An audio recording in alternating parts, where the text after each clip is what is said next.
আসসালামু আলাইকুম। চলন বিলে মাছের ঐতিহ্যের প্রতীক বৌরানী মাছ, যা বর্তমানে বিলুপ্ত প্রায়। সব ধরনের মিঠা পানির জলাশয়ের তলদেশে পরিষ্কার পানিতে এই মাছ বসবাস করে। বর্তমান যুগে এই মাছ দেখা যায় না বললেই চলে, যার জন্যই বাজারে এর এত মূল্য।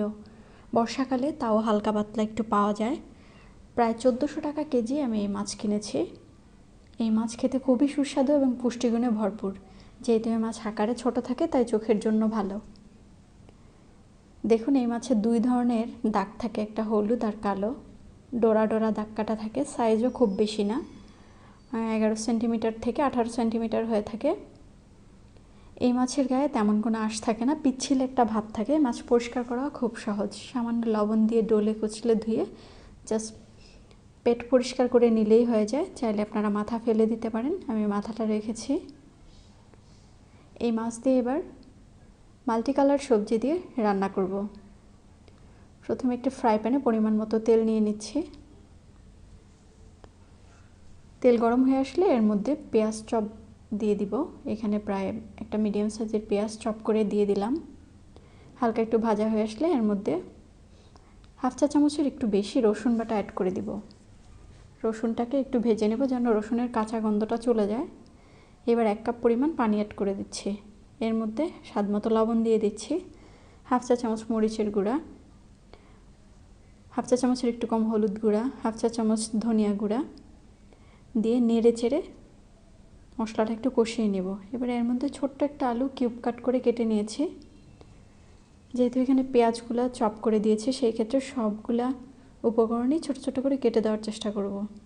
প্রায় 2-3 মিনিট আমি এটাকে কষাবো। এবার এর মধ্যে বাকি উপকরণগুলো অ্যাড করে দিব। টমেটো কিউব কাট করে নিয়েছি স্কিনলেস করে, সেই সাথে সামান্য ফুলকপি আর সামান্য বরবটি। আবার একটু ঢেকে কিছু সময় রান্না করব। এখানে যে ফুলকপি আর বরবটি দিয়েছি সেটা আমি পানিতে 30 সেকেন্ড ব্লঞ্চ করে নিয়েছি।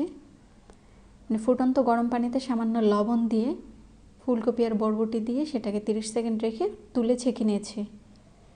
মশলাটা আমার সব কিছু সহ কষানো হয়ে গেছে। এবার মাছটা দিয়ে দিলাম। খুব আলতো হাতে একটু নেড়ে চেড়ে মিশিয়ে নিব।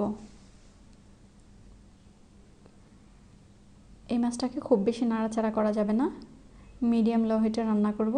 ঢাকনা দিয়ে ঢেকে প্রায় 5 মিনিট। ঠিক 5 মিনিট পর মাছটা সিদ্ধ হওয়ার জন্য এখানে 1 কাপ পরিমাণ পানি অ্যাড করে দিব।